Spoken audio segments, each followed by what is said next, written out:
Di video sebelumnya, kita sudah membahas tentang asal mula bangsa Arab. Dan kali ini kita akan membahas tentang kerajaan-kerajaan di masa jahiliyah bangsa Arab. Jika kalian belum menyaksikan video sebelumnya, linknya saya taruh di deskripsi. Jika teman-teman suka dengan video seperti ini, jangan lupa like, share, dan subscribe, dan aktifkan lonceng notifikasinya agar tidak ketinggalan video update dari saya. Di video kemarin, kita sudah membahas tentang asal mula bangsa Arab yang terbagi menjadi tiga, yaitu Arab Baidah, Arab Aribah, dan Arab Musta'ribah atau Adnan. Setelah mereka hidup berpuluh-puluh tahun di Jazirah Arab, akhirnya bangsa-bangsa Arab mempunyai kerajaan-kerajaan besar sebelum datangnya Rasulullah SAW dengan kurun waktu yang sangat lama, yaitu antara 1200 sebelum Masehi sampai 632 Masehi. Kerajaan-kerajaan tersebut terbagi menjadi dua wilayah, yaitu di selatan Jazirah Arab dan di utara Jazirah Arab. Berikut kerajaan-kerajaan yang ada di Jazirah Arab pada masa jahiliyah.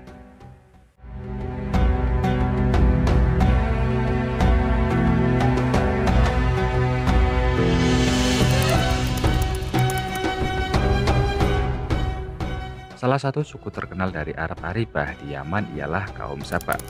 Jejak mereka dapat terlacak melalui peninggalan fosil Aur yang hidup pada 20 abad sebelum Masehi. Puncak kejayaan kaum Saba bermula pada 11 tahun sebelum Masehi setelah melalui beberapa tahapan. Tahun 650 sebelum Masehi, kaum Saba mempunyai wilayah kekuasaan mulai dari negeri Arab hingga di luar Arab. Raja mereka bergelar Ma'rib Saba dan ibu kotanya bernama Sarwah. Salah satu peninggalan peradaban mereka ialah bendungan Ma'rib yang sangat terkenal dalam sejarah Yaman. Jejak peninggalan mereka dapat ditelusuri dengan menempuh perjalanan sehari ke arah barat negeri Ma'rib yang terkenal dengan nama Khoribah. Tahun 650 sebelum Masehi hingga 110 sebelum Masehi. Pada masa ini, gelar Ma'rib yang selama ini mereka pakai ditinggalkan. Penguasa Saba lebih dikenal sebagai Raja-Raja Saba, sedangkan ibu kotanya berubah dari Sarwah menjadi Ma'rib. Reruntuhan kota ini dapat dilihat sekitar 60 mil ke arah timur kota San'a, tahun 115 sebelum Masehi sampai 300 Masehi. Di periode ini, kerajaan Saba runtuh karena dikalahkan kabilah Himyar. Ma'rib tak lagi menjadi ibu kota, diganti Raidan. Kemudian Raidan diubah menjadi Dhafar. Ada tiga sebab runtuhnya kota Saba. Yang pertama, karena Romawi menguasai jalur-jalur perdagangan lewat laut setelah mereka berhasil menaklukkan Mesir, Suriah, dan bagian utara Hijaz. Yang kedua, perluasan kekuasaan kabilah Tabat ke utara Hijaz, sehingga perekonomian Saba bangkrut. Yang ketiga, persaingan antar kabilah. Setelah runtuh, orang-orang Saba berhamburan meninggalkan Yaman menuju negeri Syasa'ah. Jejak-jejak peninggalan mereka ditemukan di dekat Yarim, tepatnya di sebuah bukit yang di sekitarnya dikelilingi pagar. Tahun 300 Masehi hingga masuknya Islam ke Yaman, ini menjadi masa yang syarat dengan kekacauan. Perang antar suku dan perang antar kabilah sering terjadi, seperti antara kabilah Hamdan dan kabilah Himyar. Akibatnya, musuh dari luar dengan mudahnya mengalahkan mereka. Bangsa Romawi berhasil bergerak masuk ke Aden dan mereka membantu orang-orang Habasyah menguasai Yaman pada awal tahun 340 Masehi. Beberapa tahun kemudian, Yaman dapat merebut kembali kemerdekaannya. Namun, mereka tidak lama menikmati udara kemerdekaan karena bendungan Ma'rib runtuh yang mengakibatkan banjir bandang pada 450 Masehi atau 451 Masehi. Usai itu, meletus sebuah peristiwa besar yang meluluh lantakkan peradaban mereka. Pada tahun 523 Masehi, seorang Yahudi bernama Dzu Nawas membawa pasukan untuk menyerang orang-orang Masehi atau para pengikut agama Isa al-Masih. Dari penduduk Najran, pasukan Dzu Nawas memaksa mereka untuk meninggalkan ajaran Masehi, tetapi mereka menolaknya. Dzu Nawas lalu membuat parit-parit besar dan menyalakan api di dalam parit-parit itu. Mereka yang menentang ajakan Tunawas bernasib malang karena dilempar ke lubang parit itu. Orang-orang Nasrani marah atas peristiwa itu. Dada mereka dibakar api dendam membara. Mereka pun terpacu untuk meluaskan wilayah kekuasaannya. Imperium Romawi menjadi pemicu orang-orang Nasrani memperluas wilayah jajahannya, teristimewa di negeri Arab. Untuk itu, mereka bekerja sama dengan kaum Habasyah atau Ethiopia. Orang-orang Habasyah menyediakan armada laut dan 70.000 pasukan.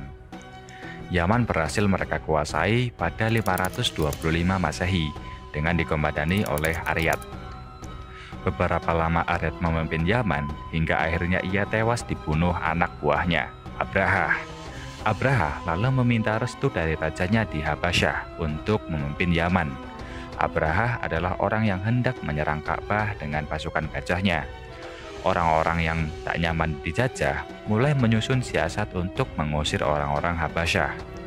Usai peristiwa gajah, penduduk Yaman meminta bantuan kaum Persia untuk merebut kemerdekaan dari kaum Habasyah. Usaha mereka berhasil pada tahun 575 Masehi dengan dipimpin Mahdi Ya'rib bin Saif di Yazan al-Himyar. Mahdi sendiri akhirnya menjadi Raja Yaman. Mahdi tidak mengusir semua orang Habasyah karena ia mempertahankan beberapa orang sebagai pengawalnya.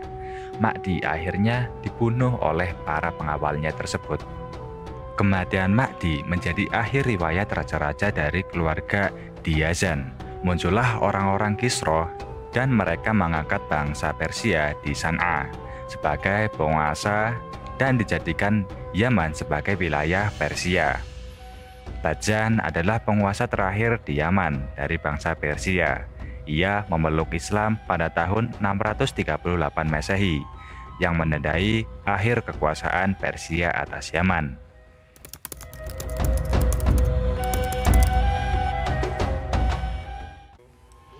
Berikut ini adalah negeri terkenal di selatan Jazirah Arab.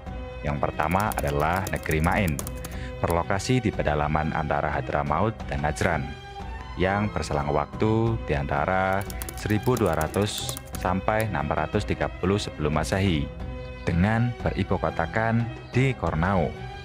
Mereka juga mempunyai pemimpin-pemimpin terkenal, yaitu Miswat Ya'el, Miswat Sodik, Miswat Yudca, dan Kalb. Peninggalan bersejarah dari negeri Ma'in adalah kaligrafi Finik, Masnad, dan irigasi pertanian. Mereka juga mempunyai kepercayaan menyembah berhala, yaitu berhala Unstar, Wat, dan Akroh. Lalu, sebab kehancuran negeri Ma'in adalah datangnya orang-orang Saba yang terus menyerang bangsa Ma'in.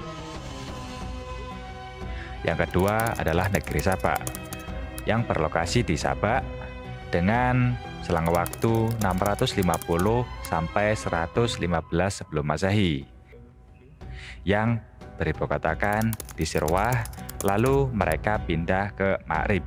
Pemimpin-pemimpin terkenal dari negeri Saba meliputi Mukrob Zu Ali, Yudca Amir, Ratu Bilqis yang pernah satu zaman dengan Nabi Sulaiman. Peninggalan-peninggalan bersejarah dari negeri Saba yaitu bendungan Ma'rib, pertanian, dan tempat transit perdagangan India dengan Ethiopia, dan transit perdagangan Mesir dengan Syam. Lalu mereka juga mempunyai kepercayaan yang tertera pada Quran Surat An-Naml ayat 24 yang berbunyi, "Aku mendapati dia dan kaumnya menyembah matahari selain Allah. Setan telah menjadikan mereka memandang indah perbuatan-perbuatan mereka, lalu menghalangi mereka dari jalan Allah, sehingga mereka tidak dapat petunjuk." Sebab kehancuran negeri Saba yaitu jebolnya bendungan Ma'rib, yang sudah dijelaskan pada Quran Surat Saba ayat 15-17. Yang kedua yaitu terjadi konflik keluarga dan perubahan jalur perdagangan dari darat ke laut juga menjadi penyebab runtuhnya Saba. Yang ketiga adalah negeri Himyar, yang berlokasi di Raidan berselang waktu dari 650 sampai 525 sebelum Masehi, dengan beribukotakan di Safar, kemudian berpindah ke San'a. Mereka juga mempunyai pemimpin-pemimpin terkenal, pemimpin mereka diberi gelar Tuba. Mereka antara lain adalah Yarim Aiman, Samir Yar-Ashi, Hasan Tuba, dan Dzu Nuwas. Peninggalan bersejarah negeri Himyar yaitu perdagangan, kekuatan, keperkasaan yang dibuktikan oleh pembuatan istana Gamdan. Kepercayaan negeri Himyar yaitu penyembah bintang, berhala, dan penduduknya ada yang beragama Yahudi dan Nasrani. Lalu sebab kehancuran negeri Himyar terjadi karena pembuatan parit yang sudah dijelaskan pada Quran Surat Al-Buruj ayat 4. Yang kedua terjadi karena konflik berdarah antara Yahudi dan Nasrani hingga akhirnya pemuka Nasrani berhasil menguasai Himyar. Lalu sebab kehancuran yang ketiga adalah setelah mendapat izin Kaisar Romawi, Raja Habasyah Najasyi memenangi peperangan dalam peperangan Yaman sekaligus menguasai Himyar.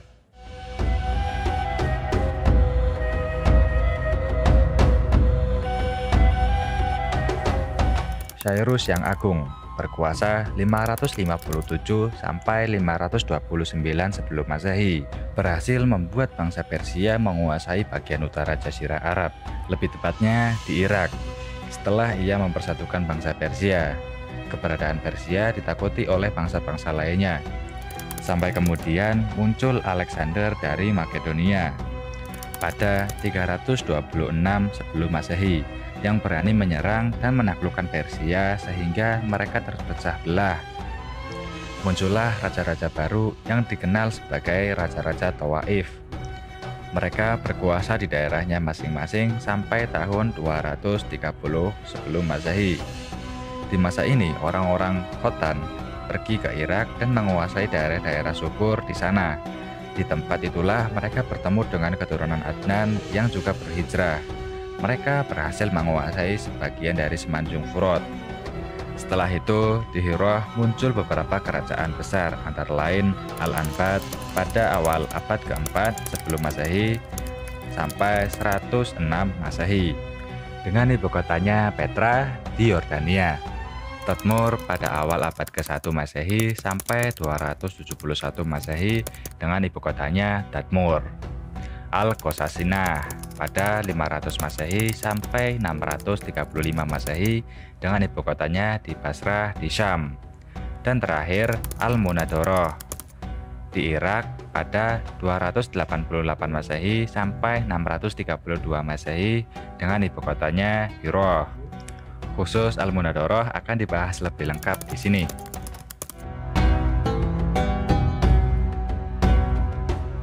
Setelah Persia takluk oleh Alexander dari Makedonia, mereka baru bangkit kembali pada masa Ardashir, pendiri dinasti Sasani sejak tahun 226 Masehi. Ardashir mampu menyatukan bangsa Persia dan menguasai orang-orang Arab yang tinggal di wilayah pinggiran kekuasaannya. Kondisi ini menyebabkan orang-orang Qudaa hijrah ke Syam, dan penduduk Hirah serta Anbar patuh kepada Ardashir. Pada zaman Ardashir ini, Judaimah al-Wadah menjadi penguasa di Hirah dan sebagian penduduknya di Irak serta daerah Robi'ah dan Mudar. Judaimah wafat pada tahun 268 Masehi dan digantikan Amru bin Adi bin Nasr al-Lakhmi. Ini mengawali era kekuasaan dinasti al-Lakhmi pada masa Kisra Sabur bin Ardashir. Beberapa raja dari kalangan Lakhmi tetap berkuasa setelah itu di Hirah hingga tiba masa kekuasaan Hubadz bin Fairuz di Persia. Pada saat itu, ada orang yang sangat terpengaruh meskipun bukan raja. Ia bernama Mastak yang mengajak orang bergaya hidup permisif. Banyak orang terpengaruh termasuk Hubadz dari Persia. Hubadz mengirim utusan kepada Raja Hirah, yaitu Al-Mundir bin Ma'us Sama, mengajaknya untuk mengikuti ajaran Mastak. Namun Al-Mundir menolak ajakan itu sehingga Hubadz mengucilkannya. Hubadz selalu mengangkat Al-Harits bin Amr bin Hijz al-Kindi sebagai pengganti Al-Mundir. Setelah dia menerima ajakan Hubadz untuk menerapkan gaya hidup yang diciptakan Mastak, masa kekuasaan Hubadz berakhir dan digantikan Kisra Anusirwan yang sangat membenci gaya hidup permisif. dia membunuh Mazdak dan pengikutnya, serta mengangkat kembali Al-Mundir sebagai penguasa di Hirah. Sebenarnya Al-Harits bin Amr meminta jabatan tersebut, tetapi tidak dikabulkan Kisra Anusirwan. Justru Al-Harits dibuang ke Dar Kalbi sampai meninggal. Sistem kerajaan terus berlanjut setelah Al-Mundir bin Mausama hingga ke masa kekuasaan An-Nu'man bin Al-Mundir. Dialah yang memancing kemarahan Kisra karena berbagai perhiasan yang diurus Said bin Adi Al-Ibadi. Kisra mengirim urusan kepada Nu'man untuk meminta perhiasan-perhiasan itu. Maka secara diam-diam Nu'man menemui Hani bin Mas'ud, pemimpin suku Syaiban, untuk menitipkan keluarga dan harta bendanya. Setelah itu dia menghadap Kisra. Akhirnya dia dijebloskan ke dalam penjara hingga meninggal. Sebagai penggantinya, Kisra mengangkat Iyas bin Qubaisyah At-Ta'i dan memerintahkannya mendatangi Hani bin Mas'ud untuk meminta harta benda yang dititipkan Nu'man kepadanya. Namun dengan gagah berani Hani menolak permintaan itu. Hal ini membuat Kisra mengizinkan Iyas untuk memerangi Hani. Dengan dibantu pasukan perang Kisra, terjadilah peperangan yang dahsyat antara Iyas dan Hani di Dikhor. Suku Syaiban mendapatkan kemenangan yang gemilang dalam peperangan ini dan mampu menghancurkan pasukan Persia. Inilah saat pertama kalinya bangsa Arab memperoleh kemenangan atas bangsa selain Arab. Hal ini terjadi tak lama setelah kelahiran Rasulullah SAW, sebab beliau dilahirkan 8 bulan setelah Iyas bin Qubaisyah berkuasa di Hirah. Setelah Iyas, Kisra mengangkat seorang penguasa dari bangsa Persia di Hirah, dan pada tahun 632 Masehi, kekuasaan kembali dipegang suku Lakam, di mana penguasa dari kalangan mereka adalah Al-Mundir yang bergelar Al-Ma'rur. Namun, kekuasaannya ini hanya bertahan selama 8 bulan dengan kedatangan Khalid bin Walid serta pasukan Muslim. Pada masa ini, emigrasi kabilah Arab banyak terjadi. Di antaranya adalah suku-suku Qudaa yang berpindah ke beberapa daerah di pinggiran Syam dan mereka menetap di sana. Mereka adalah Bani Sulaih bin Halwan. Di antara mereka ada Bani Dajjam bin Sulaih yang dikenal dengan sebutan Dajja'amah. Mereka dimanfaatkan bangsa Romawi sebagai tameng untuk menghadapi gangguan-gangguan orang Arab dan sekaligus sebagai benteng pertahanan untuk menghadang bangsa Persia. Untuk itu, Romawi mengangkat seorang raja dari suku ini hingga beberapa tahun. Raja mereka yang terkenal adalah Ziyad bin Habullah. Kekuasaan mereka kira-kira bertahan sejak awal abad kedua Masehi hingga akhir abad kedua Masehi. Kekuasaan mereka berakhir setelah kedatangan suku Khosan yang dapat mengalahkan Dajja'amah. Bangsa Romawi lalu mengangkat suku Khosan sebagai raja bagi semua bangsa Arab di Syam. Ibu kotanya adalah Dumatul Jandal. Suku Khosan ini terus berkuasa sebagai kaki tangan Imperium Romawi hingga meletus perang Yarmuk. Raja mereka yang terakhir adalah Jabalah bin Al-Aiham. Dapat diajak masuk Islam pada masa Amirul Mukminin Umar bin Khattab.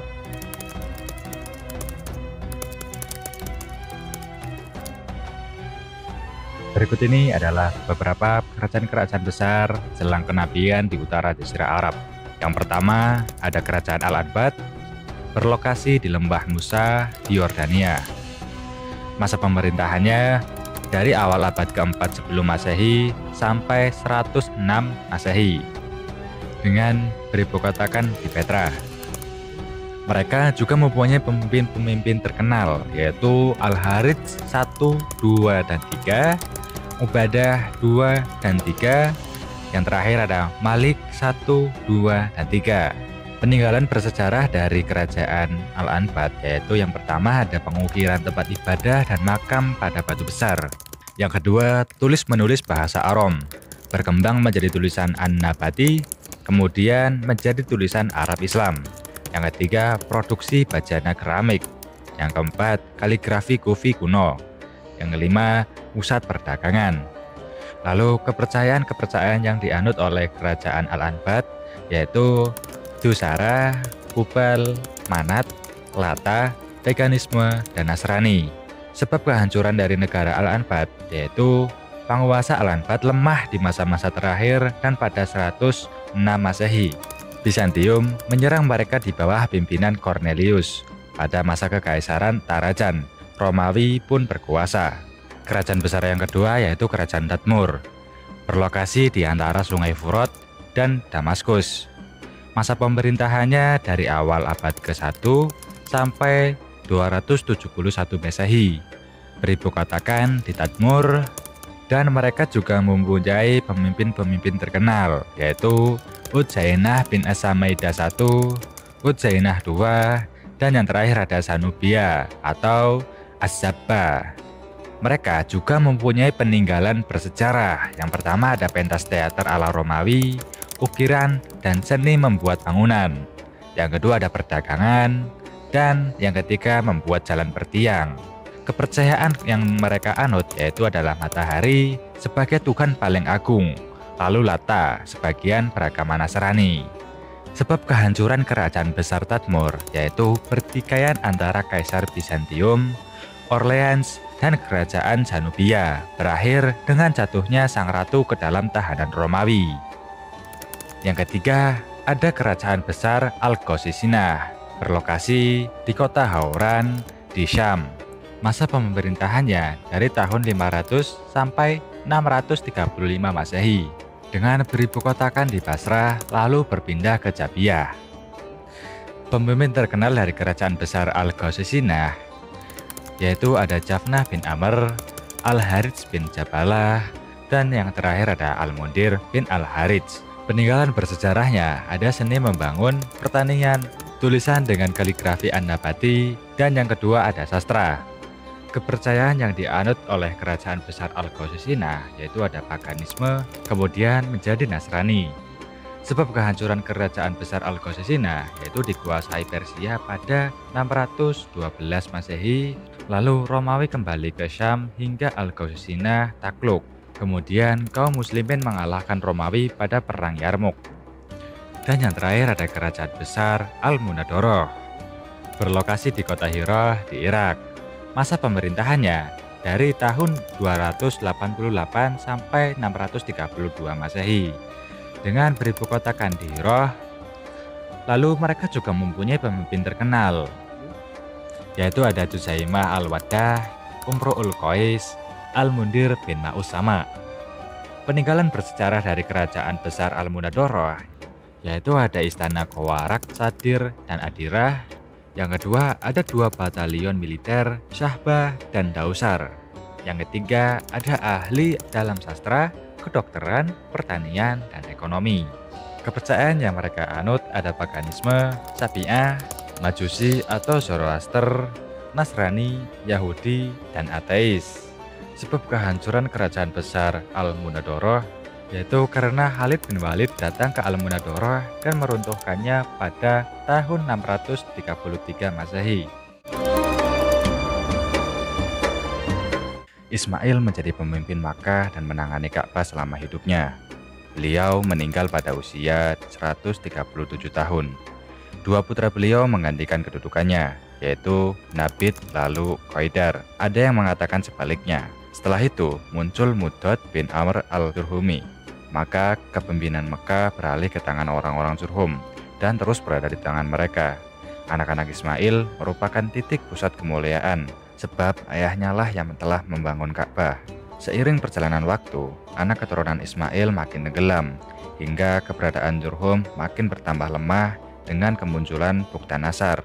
Bintang keturunan Adnan dalam bidang politik mulai redup di langit Makkah sejak masa itu. Buktinya, saat Buktanasar berperang melawan bangsa Arab di Daktu Irq, pasukan bangsa Arab tidak berasal dari Bani Jurhum. Keturunan Adnan berpencar ke Yaman pada masa perang Buktanasar kedua, yaitu pada tahun 587 sebelum Masehi. Lalu pergi bersama Ma'ad ke Syam. Setelah tekanan Buktanasar mulai mengendur, maka Ma'ad kembali ke Mekah, tetapi dia tidak mendapatkan seorang pun dari Bani Jurhum, kecuali Jursum bin Jalhamah. Lalu dia menikahi anak putri Jursum, yaitu Mu'annah, dan melahirkan Hizar. Setelah itu, keadaan Bani Jurhum mulai suram di Mekah dan posisinya semakin terjepit. Seringkali mereka berbuat semena-mena terhadap para utusan yang datang ke sana dan menghalalkan harta di Ka'bah. Hal ini membuat murka orang-orang Bani Adnan. Ketika Bani Khuza'ah tiba di Murdahran dan bertemu dengan orang-orang Bani Adnan dari Jurhum, serta atas bantuan suku-suku Adnan yang lain, mereka menyerang Bani Jurhum hingga dapat diusir dari Mekah. Bani Khuza'ah pun mulai berkuasa di sana di pertengahan abad kedua Masehi. Ketika Bani Jurhum berkuasa, mereka menggali sumur Zam-Zam untuk mencari tempatnya secara persis, lalu mengubur berbagai macam benda di sana. Ibnu Ishaq berkata, Amr bin Al-Harits bin Mudad Al-Jurhumi keluar sambil membawa tabir Ka'bah dan Hajar Aswad, lalu menguburnya di sumur Zam-Zam. Kemudian bersama orang-orang Jurhum, dia pindah ke Yaman. Tentu saja mereka sangat sedih karena harus meninggalkan kekuasaan atas Mekah. Tentang hal ini, Amr berkata di dalam syairnya, seakan tiada teman bagi si pemalas saat ke Syafa, tiada juga orang yang diajak mengobrol di Mekah. Kitalah penduduknya dan senantiasa berada di sana menyertai taburan debu dan malam-malam yang berubah. Masa Ismail diperkirakan pada 20 abad sebelum Masehi, sementara keberadaan Jurhum di Mekah kira-kira pada abad ke-21 sebelum Masehi. Mereka berkuasa selama 20 abad. Khuza'ah menangani urusan kota Makkah tanpa Bani Bakr. Kabilah-kabilah Mudor bertugas dalam 3 hal, yaitu yang pertama, menjaga keamanan orang-orang dari Arafah hingga ke Musdalifah, dan memberi izin kepada mereka saat meninggalkan Mina, yang boleh dilakukan setelah Bani Kauj bin Murrah dari suku Ilyas bin Mudor, yang disebut dengan Sufa. Dengan kata lain, manusia tidak boleh melempar jumroh kecuali setelah ada seseorang dari Sufa yang melakukannya. Jika semua orang telah selesai melempar jumroh dan hendak meninggalkan Mina, orang-orang Sufa berada di antara 2 sisi Aqabah, dan tidak seorang pun boleh lewat kecuali setelah mereka lewat. Setelah itu, orang-orang diperbolehkan lewat. Setelah orang-orang Sufa selesai, tradisi ini dilanjutkan Bani Sa'ad bin Sa'id dari Tamim. Yang kedua yaitu melaksanakan ifadah atau bertolak dari Jum'ah ke Mina yang menjadi wewenang Bani Udwan. Yang ketiga yaitu penanganan air minum selama bulan-bulan suci diserahkan ke Bani Tamim bin Adi dari Bani Kinanah. Kekuasaan Khuza'ah di Mekah berlangsung selama 300 tahun. Pada masa kekuasaan mereka, keturunan Adnan berpencar di Najd, pinggiran Irak dan Bahrain, sedangkan pinggiran Mekah ada suku-suku dari Quraisy, yaitu Hulul dan Hurum, serta suku-suku lain dari Bani Kinanah. Bani Kinanah tidak mempunyai wewenang sedikit pun untuk mengurus Mekah dan Ka'bah. Mereka harus diberi kepercayaan setelah munculnya Qusay bin Kilab. Menurut riwayat, Qusay telah menjadi anak yatim saat masih kecil. Sehari-hari ia berada dalam pengasuh ibunya. Kemudian ibunya menikah lagi dengan seorang laki-laki dari Bani Udzor, yaitu Robi'ah bin Haram. Sang suami membawa ibu Qusay ke perbatasan Syam. Qusay kecil pun ikut pindah ke Syam. Setelah Qusay menginjak remaja, dia kembali ke Mekah. Kala itu Hulail bin Habsyah dari Bani Khuza'ah menjadi gubernur Mekah. Qusay menetap di Mekah. Semakin hari pergaulannya kian luas. Qusay muda pun akhirnya mulai tertarik pada wanita. Ia tertarik pada putri Hulail yang bernama Huba.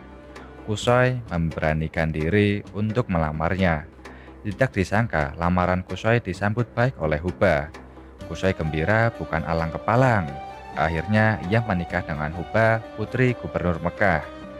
Qusay kini menjadi bagian dari keluarga besar Hulail. Setelah Hulail meninggal, terjadi peperangan antara Khuza'ah dan Quraisy.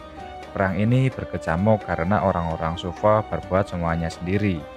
Karena mereka berlaku sewenang-wenang, hal ini membuat orang-orang Quraisy berperang. Qusay kemudian mengumpulkan kaum Quraisy dan Kinanah untuk memerangi mereka. Bani Khuza'ah dan Bani Bakr bersiaga menghadang upaya Qusay dan kawan-kawannya. Akhirnya peperangan tidak terhindarkan. Kedua belah pihak saling menyerang dengan gagah berani dan penuh kebencian. Pertempuran berjalan dahsyat. Banyak yang menjadi korban dari tiap pihak. Setelah beberapa lama berperang, akhirnya kedua belah pihak sepakat untuk membuat perjanjian damai. Ya'mar bin Auf dari Bani Bakr diangkat sebagai hakim untuk urusan perdamaian ini. Beberapa keputusan dikeluarkan oleh Ya'mar untuk menengahi konflik yang terjadi.